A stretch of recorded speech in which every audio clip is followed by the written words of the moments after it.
అదే RTV app వార్తల్ని క్షణాల్లో చదివే అవకాశం ఉంటుంది. ఒక న్యూస్ పేపర్, ఒక టెలివిజన్ ఛానల్ మీ చేతుల్లో ఎప్పుడూ ఉంటాయి.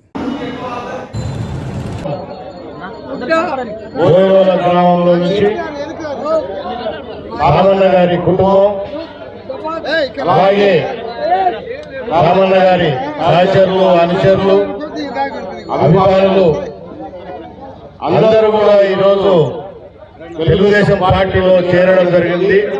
మనందరినీ కూడా మనస్ఫూర్తిగా తెలుగుదేశం పార్టీ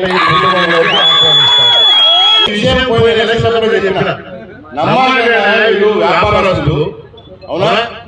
వాళ్ళకు మనం పొరపాటు అవకాశం ఇస్తే వాళ్ళు ఈ పదవిని అడ్డం పెట్టుకుని వాళ్ళ వ్యాపారాలు పెంచుకుంటారు తప్ప ప్రజలకు ఏం చేసేది లేదు. మళ్ళీ ఆ రోజు నమ్మల పాపం జగన్మోహన్ రెడ్డి ఒకసారి చూడాలి పాపం అందరూ టైంలో మా ఆడళ్ళు కానీ పాపం మిగతా వాళ్ళు కానీ పెట్టి ముందులు పెట్టారు. పాపం పిల్లోడు నడుతున్నాడు, అవునా? రాజశేఖర రెడ్డి కొడుకు పెద్ద బాగా చేశాడు, ఈ పిల్లోడు బాగా చేస్తాడేమో, ఇబ్బందులు పడుతున్నాడు, పాపం జైలు వేశారు. ఊకేలేదు జైల్లో, ఊకెవరు జైలు, సామాన్ వేయలేదు జైల్లో, గోవిందరెడ్డి వేయలేదు, పక్కన రాజశేఖర్ వేయలేదు, ఎవరు ఊకే జైల్లో లేరు. ఏదో ఒకటి కారణాలు ఉంటాయి కాబట్టి అవన్నీ నిరూపితం అయినాయి కాబట్టి ఆ కార్యక్రమం జరుగుతూ పాపం అందరూ కూడా మోసపోయి మెత్తబడి ఒకసారి అవకాశం ఇచ్చారు. ఏం జరిగింది మనకు ఒకసారి అవకాశం ఇస్తే? అక్కడ జగన్మోహన్ రెడ్డికి ముఖ్యమంత్రి అయిపోయినాడు, ఇక్కడ చంద్రబాబు రెడ్డి ఎమ్మెల్యే అయిపోయినాడు. మన నియోజకవర్గంలో ఈ 5 సంవత్సరాలలో ఒక్కటి వాళ్ళు ఇచ్చిన మాట ఏమన్నా నిలబెట్టినారా? ఒక్క మాట. గతంలో మనం చేసేది కానీ ఏ రాష్ట్రపాబు రెడ్డి గారు ఉన్నప్పుడు కూడా ఆయన కూడా చేశారు. పనులు చేసేది మనము.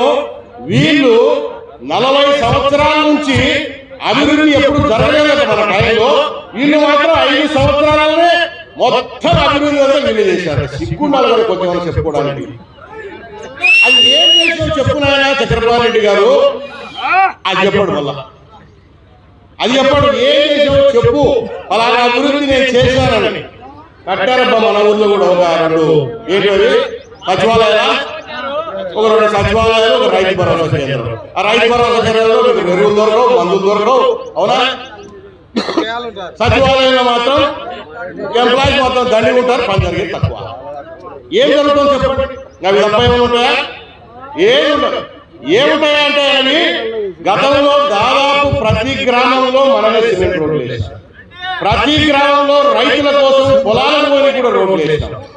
ఆనాడు ముఖ్యమంత్రి అయిన తర్వాత నందమూరి తారక రామారావు గారు తెలుగుగా ఏర్పాటు చేసి ఈరోజు శాశ్వతమైన పరిష్కారం ఇచ్చి రైతులు బ్రహ్మాండంగా 2 సార్లు పంటలు పండించుకుంటే బ్రహ్మాండంగా ఉన్నాం. మరి ఈ దరిద్రులు ఇప్పుడు అధికారంలోకి వచ్చినాక చూస్తా ఉన్నారు మీరు. రైతులకు నీళ్ళు వేయడమే కాదు, మరి నేను ఎమ్మెల్యే అయిన తర్వాత పొలాలకు పోవడానికి ఇబ్బంది పడతా ఉన్నారు. చాలా పొలాలు నాట్లు కూడా వేసుకోలేదు, ఎందుకంటే మనం అంతా నీళ్లు వారే పొలం కాబట్టి. పొలాలకు రస్తాలు లేకపోతే రైతు పోలేడు, రైతు కూలి పోలేడు అనే ఉద్దేశంతోనే పార్టీలు చూడలేదు, ఏం చేయలేదు. వారి పొలం ఉంది, ఈ పొలం ఉంది, మనం ఎప్పుడు చూడాలి. అందరు రైతులనే ఉద్దేశంతో బ్రహ్మాండంగా రస్తాలు వేసాం. అదే రస్తాలు 5 సంవత్సరాలు నడుస్తున్నాయి. దాని మీద ఈ దళితులు ఒక గంప మనం కూడా అన్నాక నువ్వు కూడా సిగ్గుంటే మాట నిలబెట్టు ప్రజలకి.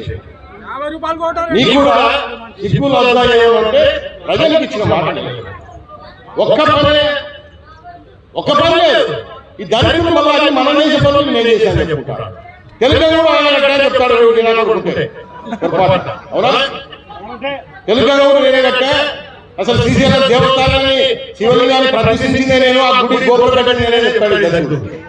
వినేవాళ్ళంటే ఆ మైండ్ చెప్తాను ప్రచారాలు.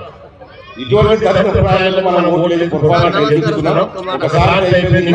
మరిన్ని వీడియోస్ కోసం ఛానల్ ని సబ్స్క్రైబ్ చేయండి. లేటెస్ట్ అప్డేట్స్ కోసం వాట్సాప్ ఛానల్ ని ఫాలో చేయండి.